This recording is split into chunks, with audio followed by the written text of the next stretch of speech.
essayer de creuser un petit peu ce récit d'apparition du ressuscité. Alors, avant d'aborder le récit lui-même, peut-être le remettre dans le contexte quand même de l'évangile de Jean. Pour ceux qui étaient là au moment où on a partagé sur le récit de Cana, vous allez voir qu'on revient sur la logique de l'évangile de Jean, qui est une construction, qui est vraiment, c'est réfléchi.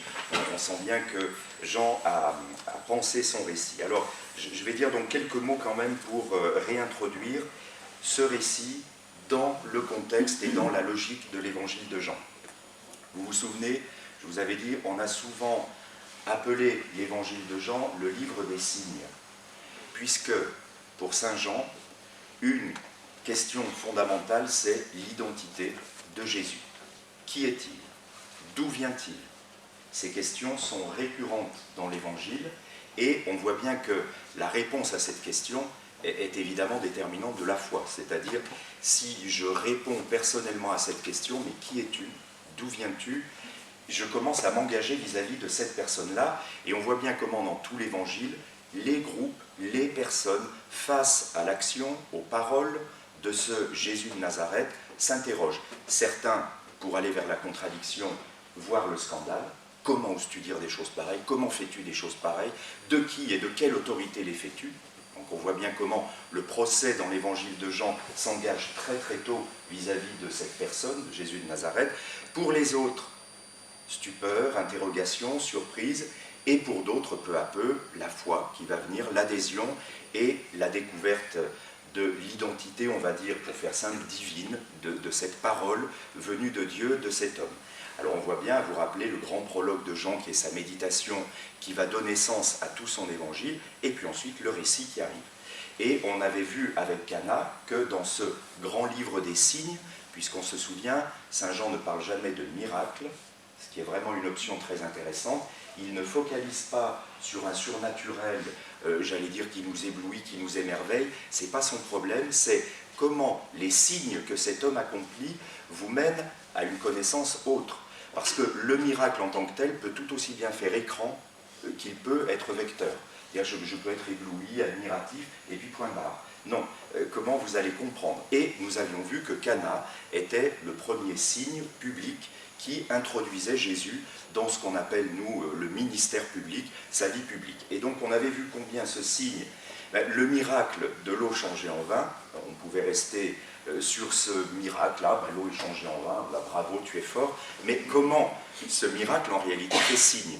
Et comment du coup il est signe de quoi? Et on voyait bien comment, dans la logique de l'évangile, on comprenait que cette eau, référence au côté transpercé du Christ, référence à l'eau qui fait mourir et renaître, bref, au symbole baptismal, et le sang, la vie donc à travers le vin, la vie donnée par amour, donc pas quelque chose de morbide, et la vie donnée par amour pour que vous ayez la vie, c'est-à-dire pour que vous-même vous entriez dans ce mouvement de vie qui, du coup, en espérance, nous conduit jusqu'au royaume, et donc le vin, symbole de la joie des hommes, symbole du partage, et dont le sang est cette vie donnée. Et donc pour saint Jean, le signe ultime de la vie charnelle de Jésus est bien la croix.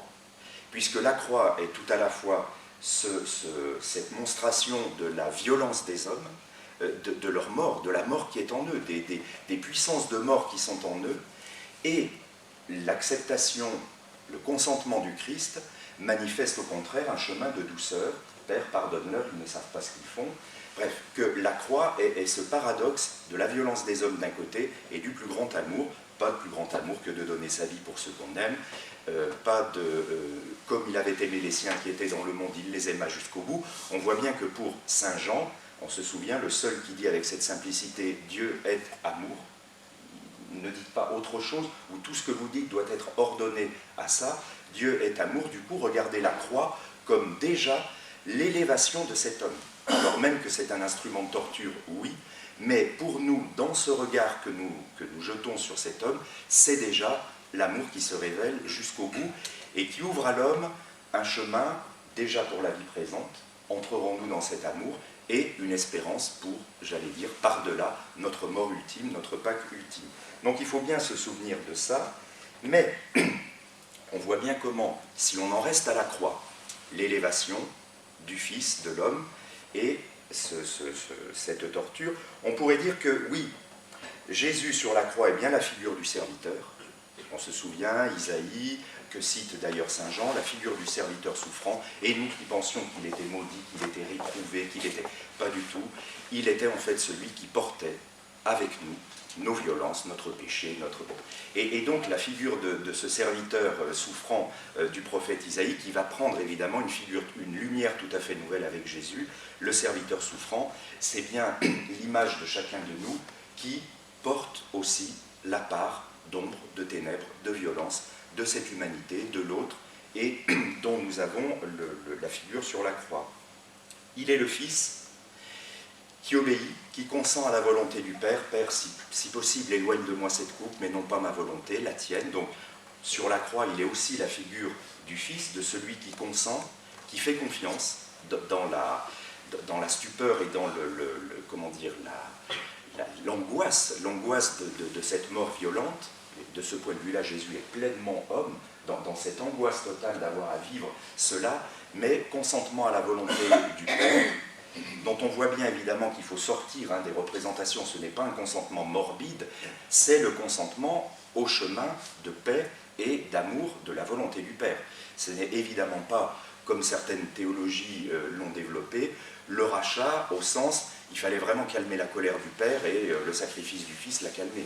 Au secours. Bon, voilà.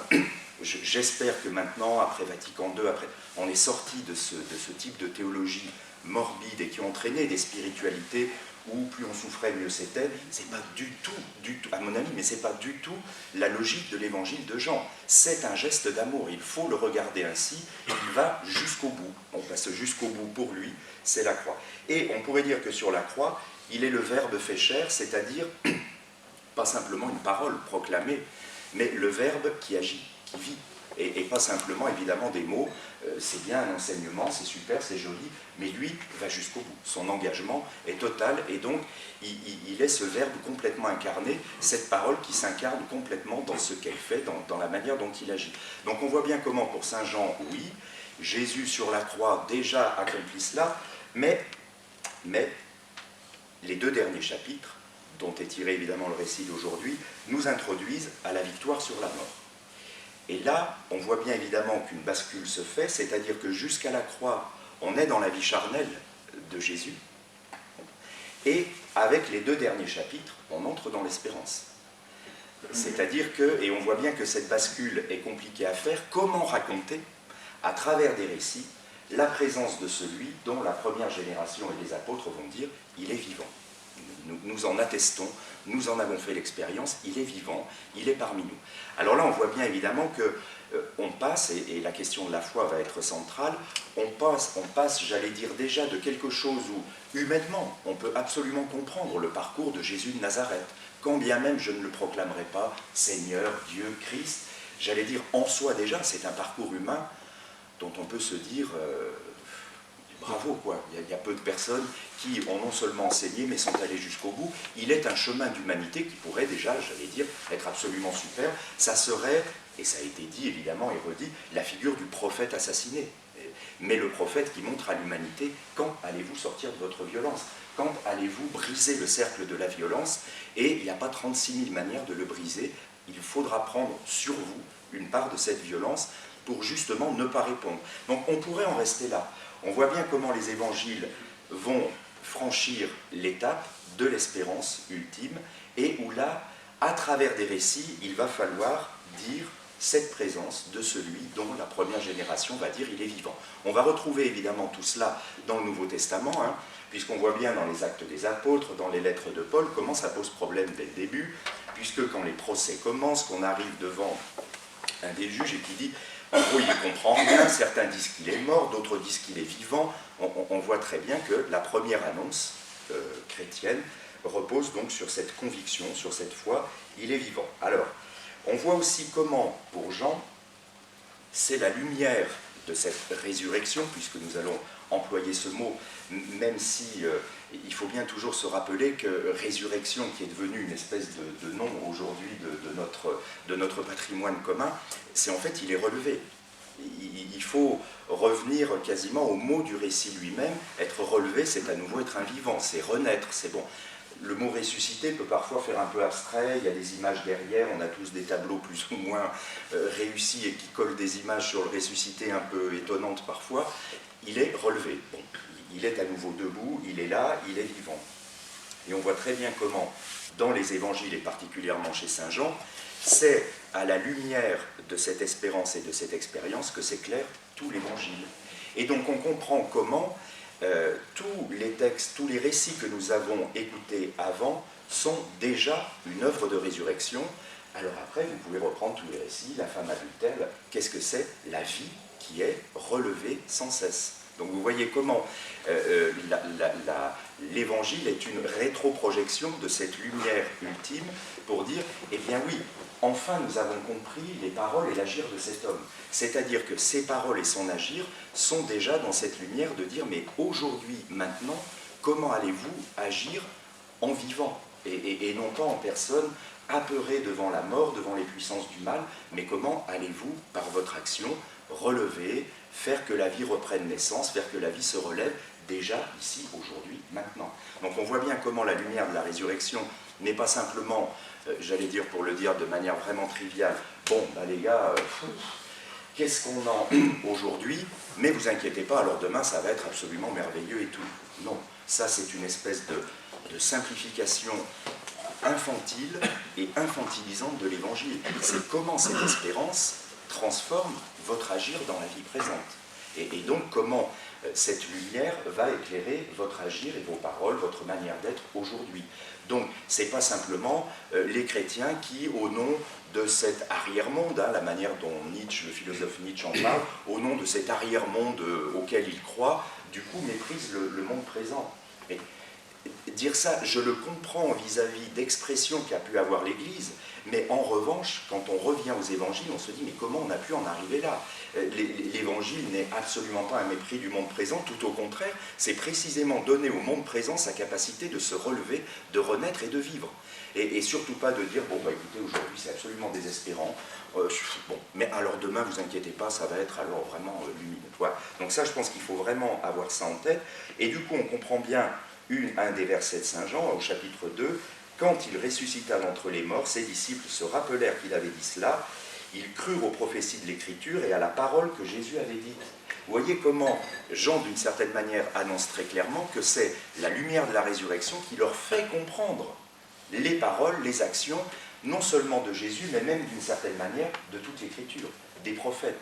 Et que du coup, la résurrection est la clé, la lumière d'interprétation, la clé de lecture de l'ensemble pour cette nouvelle génération de Juifs qui adhèrent à Jésus comme Messie et qui vont devenir ce qu'on va appeler plus tard les chrétiens, comment du coup ils relisent le patrimoine qui est le leur de la révélation de l'ensemble de ces textes, et notamment j'ai évoqué le serviteur souffrant.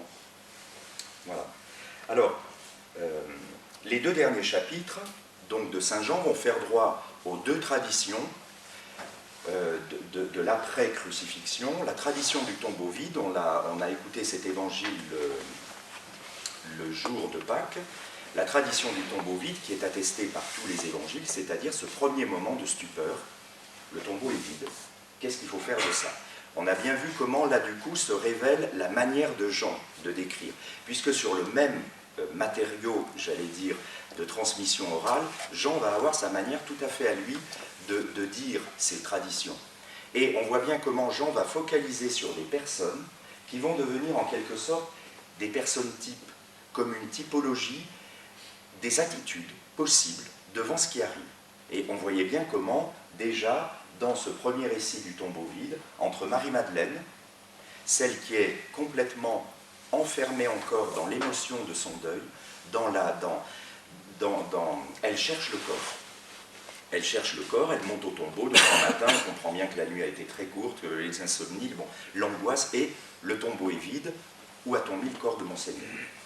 Et on voit bien, première attitude, qui ne l'a pas vécu dans le deuil, qui ne l'a pas vécu dans la perte et dans la séparation, l'émotion qui submerge, on ne voit plus comment la vie va être possible hors de la présence de l'être aimé, de celui avec qui on a cheminé, de celui qui vous a non seulement aidé à vivre, mais qui vous a relevé. Enfin, comment ça va être possible? Pierre, stupeur. Le tombeau est vide, mais les linges sont là. Si on l'avait volé le corps, pourquoi on aurait laissé les linges à part? Stupeur de Pierre. On sent qu'il y a un truc qui ne va pas, mais il ne comprend pas. Et pour l'instant, il en reste là. Et puis, une troisième attitude, alors ça, j'allais dire, c'est l'attitude sceptique, l'attitude de « oui, vous me dites ça, je constate que, mais vous êtes bien gentil, mais quelle conclusion en tirer ?» Et du coup, je reste sur une interrogation. Ça dit des tas de choses de nos contemporains, encore aujourd'hui, maintenant, et de tous les disciples, et jusqu'à la fin des temps, si tant est que le christianisme va jusqu'à la fin des temps, ce qui est notre espérance, mais ce sera cette attitude. Et puis la troisième, Jean, il voit, il croit. Alors attention, surtout ne nous laissons pas leurrer par le « il voit quoi? Un tombeau vide », c'est-à-dire rien. Il ne voit surtout pas une preuve, c'est-à-dire que c'est surtout pas une preuve. Il entre, lui, il est la figure en quelque sorte de celui qui entre dans la foi, qui du coup relie, comprend et entre dans l'acceptation et dans le consentement. Pour l'instant, il n'y a pas eu d'apparition du ressuscité, il n'y a pas eu manifestation du ressuscité, mais sur ce tombeau vide, avec ce qu'il a vécu avec celui-là, alors il comprend, j'allais dire, dans son adhésion et son regard de foi, il est vivant, il croit. Donc on voit bien déjà ce premier récit, ce qu'on a appelé la tradition du tombeau vide, qui est attestée dans tous les évangiles. Et puis la deuxième tradition, ce qu'on a appelé les apparitions du ressuscité. Là aussi, toujours être bien clair, il n'y a pas de témoins de la résurrection, il y a des témoins de la manifestation du ressuscité. Il faut toujours bien se dire ça. La résurrection en tant que telle est un acte, un événement qui échappe à l'histoire, qui n'est plus de l'ordre de la vie charnelle en tant que telle, qui est de l'ordre qui relève d'un autre ordre, de celui de cette espérance. Alors, fort de tout ça, on va regarder les différents récits d'apparition du ressuscité pour voir, à travers leur complexité, toutes les questions qu'ils peuvent poser, comment ils sont, à mon sens, une invitation à vivre la Pâque, le passage, au cœur de ce deuil, au cœur de cette perte, au cœur de cette noirceur, de cette ténèbre qui habite le cœur de ceux qui ont vécu avec Jésus. Comment désormais la Pâque, ce n'est pas que la Pâque de Jésus, j'allais dire, on pourrait dire c'est formidable pour lui, mais et nous? Eh bien, précisément, comment lui-même invite sa première communauté à faire Pâque, à faire passage. Et tous les récits d'apparition vont nous montrer comment sortir de ce deuil, de cette perte, de ce manque, et entrer dans une espérance, une lumière, et renaître, vivre et repartir dans la vie. Donc, ce sont des récits qui parlent à la fois de manière très humaine, d'expérience, de perte, de deuil, et en même temps qui ouvrent la porte à la compréhension autre de mon existence, de ma vie, de ce qui se passe, et à entrer peut-être dans une espérance. Alors regardons celui-ci. Moi, dans ce récit de Thomas, je lis deux Pâques, c'est-à-dire deux passages qui me paraissent essentiels. Le premier, vous l'aurez bien senti, c'est le passage de l'enfermement à la mission, du dedans au dehors, de la clôture à l'ouverture, et on voit bien comment, rien que de dire les choses comme ça peut commencer à parler à un certain nombre d'entre nous qui avons eu à vivre des deuils, des souffrances extrêmes, et comment un deuil, une perte, une souffrance nous met dans la clôture, dans l'enfermement. Nous remuons sans cesse cette perte, ce deuil, et nous nous sentons complètement enfermés. La vie a perdu toute sa valeur. Alors on voit bien comment on peut faire évidemment une analyse historique. Ils ont peur, nous dit-on. Ils ont peur des Juifs, ils ont peur d'un extérieur. Alors j'allais dire ce récit, même s'il a une réalité historique, il parle à l'histoire aujourd'hui de plein de personnes. Je pense que les chrétiens au Pakistan en ce moment, ce récit leur parle absolument directement, enfermés dans la peur, la peur au ventre de dire on va se faire massacrer. Donc il faut aussi entendre ce récit. Nous avons la chance de pouvoir l'entendre, j'allais dire, à un niveau spirituel, de pouvoir en faire une interprétation, j'allais dire, peut-être plus large que la réalité historique. Il faut se souvenir que la réalité historique, elle dure encore aujourd'hui. Des millions de chrétiens sont dans cette réalité-là de la peur. Ils sont enfermés. Mais nous pouvons évidemment lire cet enfermement et cette peur en se disant, oui, quand j'étais moi-même dans une situation de deuil, de perte, n'ai-je pas été cet homme, cette femme, enfermé dans une clôture, remâchant, mais peut-être bien avec d'autres, avec ses proches, et on voit bien qu'il y a le groupe, et du coup on imagine bien évidemment que la parole, est en train de se partager, et que du coup, à l'intérieur de ce lieu verrouillé, de cette clôture psychologique et spirituelle, quelque chose est en train de se passer. Alors, le récit ici est très intéressant, il est là au milieu d'eux. Il y a une espèce d'irruption que le récit n'explique pas. Alors ça, c'est intéressant parce que je lis, je le dis, un certain nombre de commentaires que je continue de trouver affligeants, parce qu'eux essayent d'expliquer ce que le récit précisément n'explique pas. Et Saint Jean n'est pas plus idiot que nous, contemporains. S'il avait eu les moyens de l'expliquer ou de s'expliquer sur ce qu'il est en train de raconter, il l'aurait sans doute fait. Donc c'est qu'il est en train de dire autre chose dans l'irruption, au cœur de cette clôture, au cœur de cet enfermement, d'un événement, de quelque chose qui fait qu'il est là, il est présent. Alors quand je dis interprétation, c'est-à-dire, je vois bien comment un certain nombre de commentaires commencent à glisser sur « mais quelle est donc cette réalité physique du Jésus qui est présent? Alors il passe à travers les murs ?» Non, Saint Jean ne nous dit pas qu'il passe à travers un mur, il nous dit « il est là ». Donc commençons pas à faire du récit une espèce de truc ahurissant dont on va commencer à se poser des questions auxquelles, alors je vous le dis tout de suite, je ne peux pas répondre, pas plus que vous. Et celui qui va commencer à vous répondre à ces questions, vous pouvez le regarder quand même avec sympathie, mais en rigolant un peu, parce que lui, s'il est en train de commencer à vous faire une espèce de théorie sur la physique moléculaire du corps du ressuscité, alors au secours, quoi. On dénature le récit.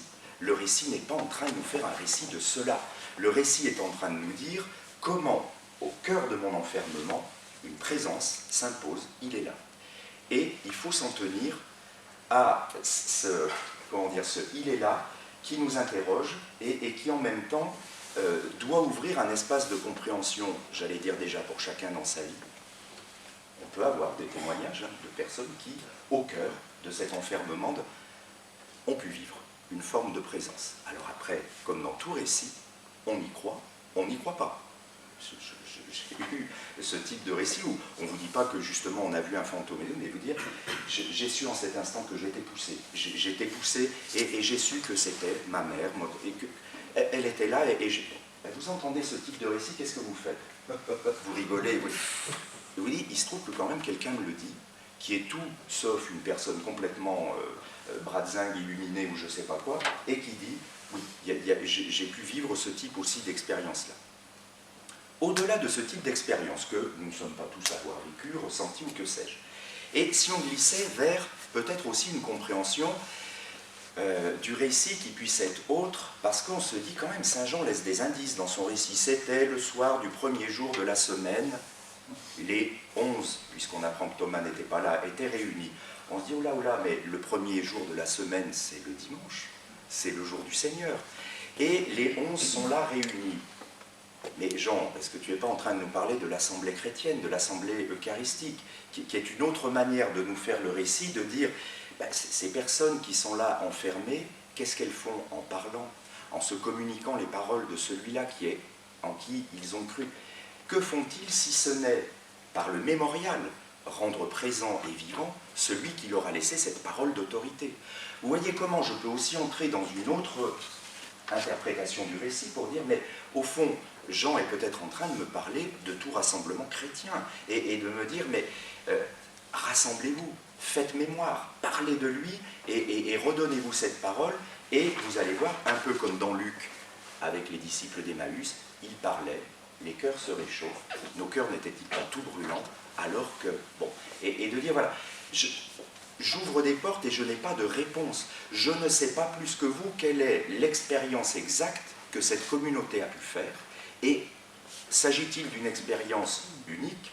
Et pourquoi pas? Je laisse cette porte absolument ouverte de dire, ils ont peut-être bien fait une expérience unique de cette présence du ressuscité. Reste que, au-delà de leur expérience à eux peut-être unique, moi ce qui m'intéresse c'est l'expérience que je peux faire.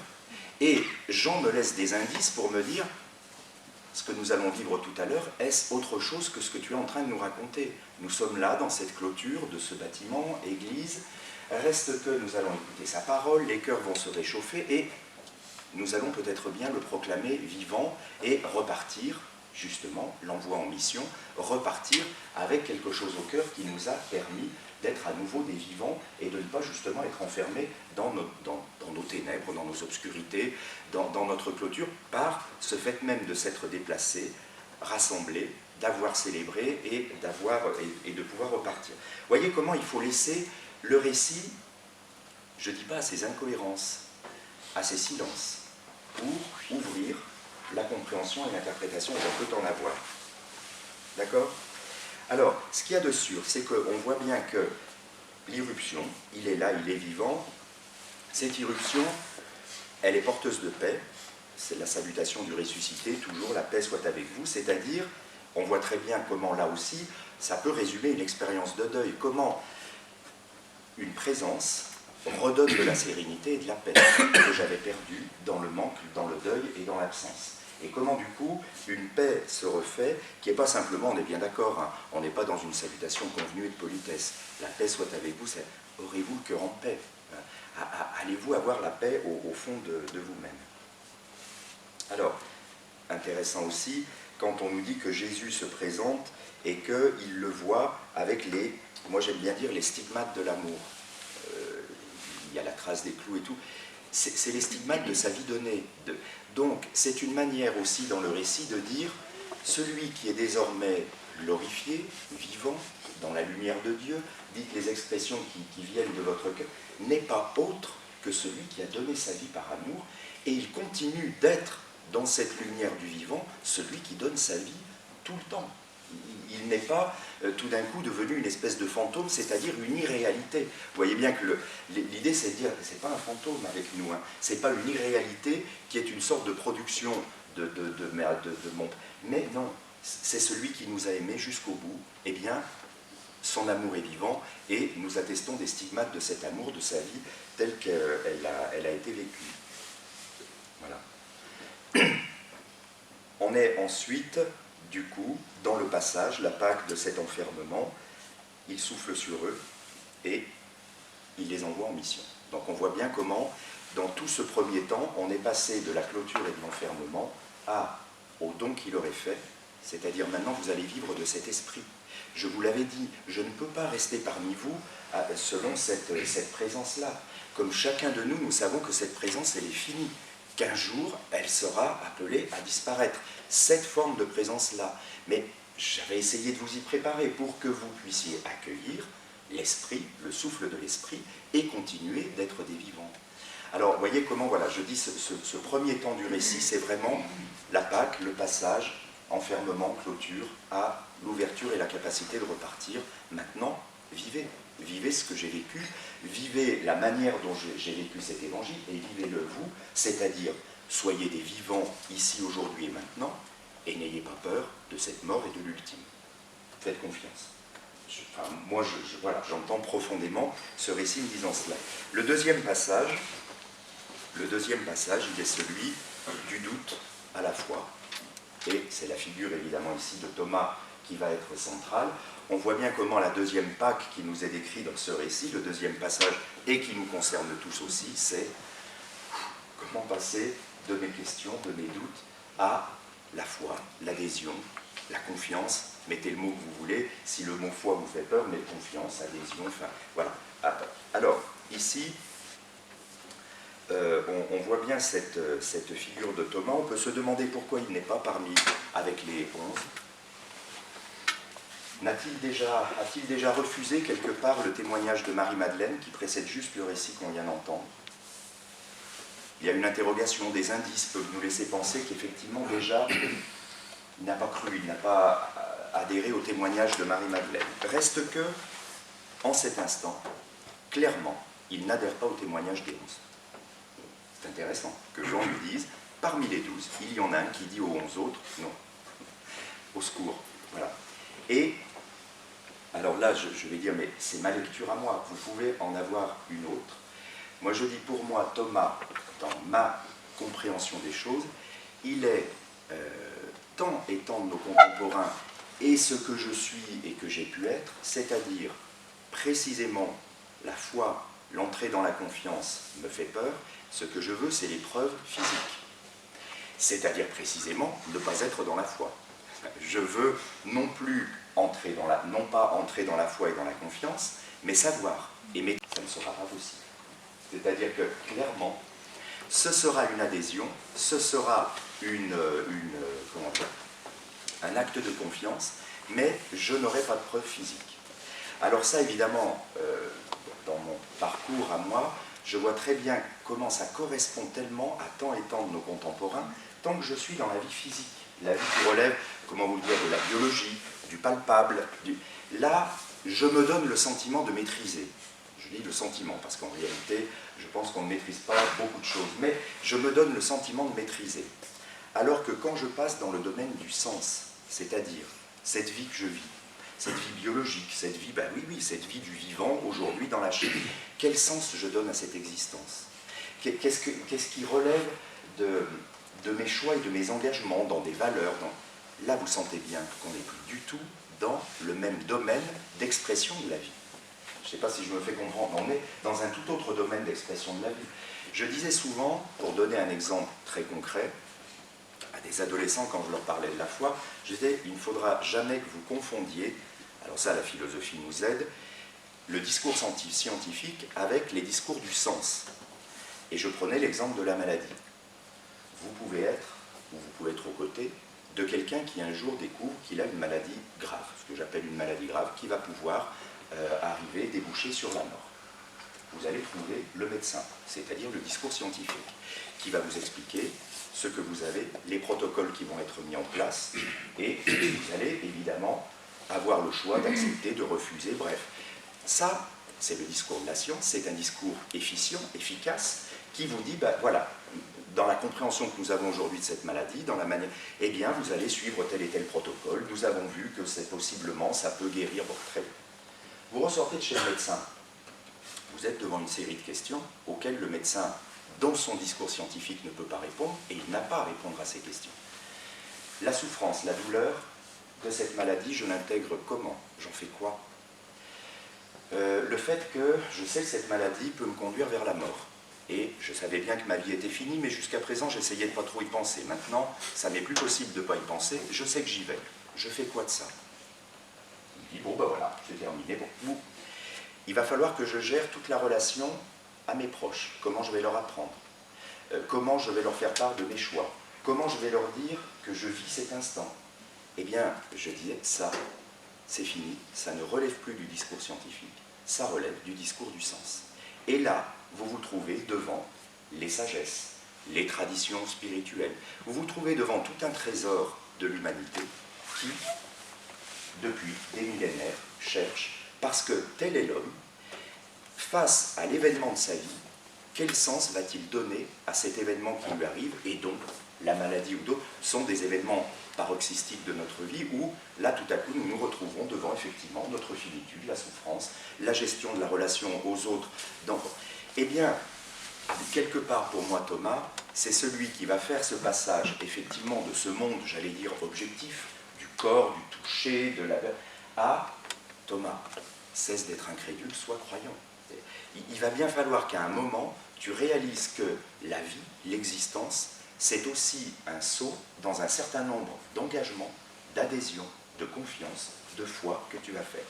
Et ça, j'aimais toujours faire réaliser aux adolescents que même s'ils se disaient non-croyants, au sens où ils ne croyaient pas à Jésus, Christ, je leur dis, mais votre vie est faite déjà d'un nombre incroyable de moments de foi, de confiance, d'adhésion.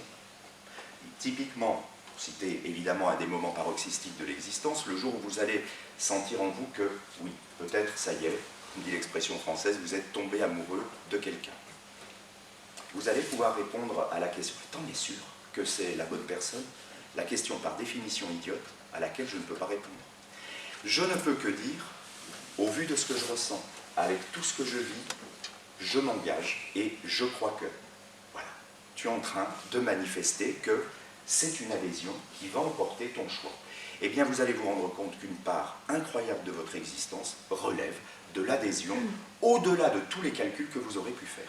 Alors ça, je peux dire que j'ai toute une tradition chrétienne derrière moi, partant de Saint Paul, Saint Augustin, Blaise Pascal. Alors ça en est une des... Voilà, quand Pascal réalise que oui, la vie est un engagement, et que du coup, elle est une adhésion, et qu'il réfléchit, c'est pas pour rien qu'il réfléchit au calcul des probabilités. Qu'est-ce qui fait qu'un homme, au-delà de tout calcul, va pourtant s'engager dans quelque chose. Un chef d'entreprise qui crée son entreprise, une fois qu'il aura fait toutes les projections possibles, financières, reste qu'il y a un moment où cet homme se trouve devant le sceau de son propre engagement et de dire « j'y crois, je vais le faire ». Mais t'es sûr? Mais non, par définition, je ne suis pas sûr. L'existence n'est pas une sécurité. Par définition, j'engage. Et bien la foi relève de ce moment, de cette espèce de saut, de pas qui est fait, de dire, alors Saint Ignace, le fameux pas où il s'engage, relève de cela. Vous voyez comment la foi ne relève pas simplement que d'une émotion ou que sais-je, elle relève aussi à un moment d'une adhésion, d'un acte où je dis, ben, je fais confiance. Et du coup, j'entre dans cette confiance. Alors pour moi, Thomas est cette figure que j'aime beaucoup, de celui qui va passer, je ne sais pas comment le dire, d'un niveau de la vie, c'est-à-dire de ce niveau un peu de la vie de tous les jours, celle qu'on vit. On n'est pas tous les jours en train de se demander le sens de notre vie, on prépare son repas, on fait... Et puis il y a quand même des moments dans l'existence où on est ramené à cette question, mais pourquoi? Pourquoi tout ça? Enfin, qu'est-ce que ça a du sens? Ah, ça y est, je dis ça y est. Et là, vous avez tout l'évangile, hein, le fils prodigue, il rentre en lui-même, il réfléchit. C'est ce moment où l'existence vous amène, quoi qu'il en soit. Je ne connais personne qui ne traverse l'existence et qui à un moment ne soit obligé de se dire, mais pourquoi? Et qu'est-ce que je vais faire de ça qui est en train de m'arriver? Ça y est, tu rentres dans le discours du sens. Et là, tu te rends compte qu'il n'y a plus de preuves au sens scientifique du terme. C'est fini. Tu es dans un monde où tu vas devoir réfléchir, où tu vas devoir te projeter, adhérer. Et de fait, tu n'es pas seul. Tu as tout un tas de sagesse et de traditions. Maintenant, vas-tu les creuser, vas-tu... Et est-ce que tu vas toi-même faire ce pas, adhérer, entrer dans la... Et t'apercevoir que dans cet engagement même, des portes s'ouvrent. C'est-à-dire, ce que tu n'avais pas soupçonné peut s'ouvrir. Vous voyez comment cette expérience-là, on met au cœur tous, parce qu'elle est rarement faite une fois pour toutes. On sent bien que dans l'existence, elle revient, il faut à nouveau y adhérer. Je n'ai pas besoin de vous faire un schéma sur l'amour conjugal, par exemple, comment, s'il était donné une fois pour toutes et définitivement, les choses seraient d'une simplicité extraordinaire. Et c'est non, c'est pas comme ça. C'est une espèce d'adhésion sur laquelle il faut revenir. Bon, eh bien, la foi est ce parcours vivant où, sans cesse, je redonne mon adhésion, et puis il y a les moments de retrait, et puis je reviens, et je sens qu'au fur et à mesure, ben, ça chemine en moi, c'est un chemin. Alors toujours dans l'Évangile, on a quelques versets, mais c'est en fait tout un chemin de vie qui est dit en quelques versets pour dire, vas-tu cesser d'être incrédule, vas-tu rentrer dans la foi, et voir l'ouverture à la vie que ça t'apporte, à la vie déjà présente. Donc c'est pour ça que Thomas est tellement important, puisque Jean est en train de nous dire, le doute fait partie intégrante de l'expérience de la foi pour de nombreuses et de très nombreuses personnes. Il est en train de dresser une espèce de typologie de la communauté chrétienne, des croyants, des non-croyants, des sceptiques, des doutants, et en disant, ce sera comme ça jusqu'à la fin des temps, que croyez-vous? On est tous dans ce chemin, et Thomas est une de ces figures. Alors, ce qui est intéressant, c'est, je ne sais pas pourquoi, Jean précise qu'on le surnomme Didyme, le jumeau. Moi, j'ai trouvé ça un jour et j'ai trouvé que c'était très beau de dire, au fond, il est le jumeau de chacun de nous. J'ai trouvé que c'était très beau, quoi, de dire, il est dans son parcours de foi le jumeau de chacun de nous. Il est le jumeau de chaque croyant. Enfin, il est celui en qui on peut dire, oui, moi aussi, j'aurais peut-être bien dit, ah ben non, mais moi si je touche pas votre baratin, là, ça va. Bon, il est ce jumeau. Bon, voilà, je trouve ça très beau. On voit bien comment nous retrouvons à travers la figure de Thomas des tas de contemporains qui, moi je dis, sont comme la mouche sur la vitre, mais qui s'aperçoivent que d'autres ont l'air de vivre quelque chose et qui n'y arrivent pas, ils n'arrivent pas à ce pas, et ça peut les rendre violents. On a tous des témoignages de non-croyants à côté de nous qui nous renvoient des choses très très dures, hein, de notre propre foi. Ça t'arrange bien de croire. Qui nous renvoie notre, comme si, mais enfin, t'en as pas marre d'être un gosse bercé d'illusions, ou de bon. Et c'est dur de leur dire, mais qu'est-ce que tu crois? Que je me suis jamais posé l'ombre d'une question? Et que moi, tous les matins, je me réveille et je chante, le soleil brille. Au secours, tu crois quoi? Que mon chemin de foi, il n'est pas parcouru par le doute, les questions et tout, mais simplement, oui, il y a des pas que j'ai franchis, dans le serment, et puis ça a ouvert d'autres portes, et puis et puis ça chemine, et je me dis, bah, ce chemin il est intéressant. En tant que tel, il est intéressant parce que c'est le chemin de l'humanité qui cherche le sens constamment, qui cherche le pourquoi de cette existence, et ben ça, tu ne peux pas l'enlever de l'homme.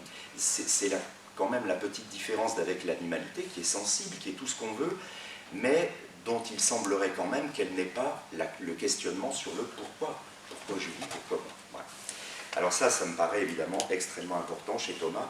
Enfin, je veux dire, et c'est aussi rassurant, celui qui doute est quand même celui qui fait, au final, la plus belle profession de foi. La seule dans l'évangile de Jean, qui est aussi explicite. Mon Seigneur, ça, les disciples l'avaient dit, et mon Dieu. Alors, on en vient, c'est une redondance, c'est beaucoup plus qu'une redondance. Personne n'avait osé dire avec cette espèce de phrase « et mon Dieu » devant Jésus. Donc vous voyez comment celui qui finalement a tellement résisté peut être aussi celui qui va faire la profession de foi la plus étonnante de tout l'évangile. Et c'est pour ça qu'elle a été tellement reprise, mon Seigneur et mon Dieu, c'est bon. Être capable un jour de dire cela. Alors j'entends évidemment à la fois l'invitation du Christ, hein, cesse d'être incrédule, sois croyant, c'est-à-dire pas une injonction en disant mais un chemin, entre dans ce chemin, entre dans la foi, fais confiance. Et puis la béatitude, évidemment, je pense que tout ce récit nous conduit à cette béatitude, c'est-à-dire bienheureux ceux qui sans avoir vu, c'est-à-dire qui justement sans être dans cette preuve, croiront, entreront dans la foi. Alors j'entends cette béatitude pour moi, pour des millions de gens qui font ce chemin dans l'hésitation, dans Thomas le jumeau, d'aller, de parcourir ce chemin d'obscurité, de lumière, et d'entrer peu à peu dans la foi. Voilà ce que je pouvais vous dire sur ce récit qui n'est pas facile, hein, qui reste plein de questions, plein d'ouvertures, plein de portes qui nous interrogent. Voilà. Mais je pense que c'est voulu, c'est vraiment voulu par Jean. Allez, bonne fin de réflexion.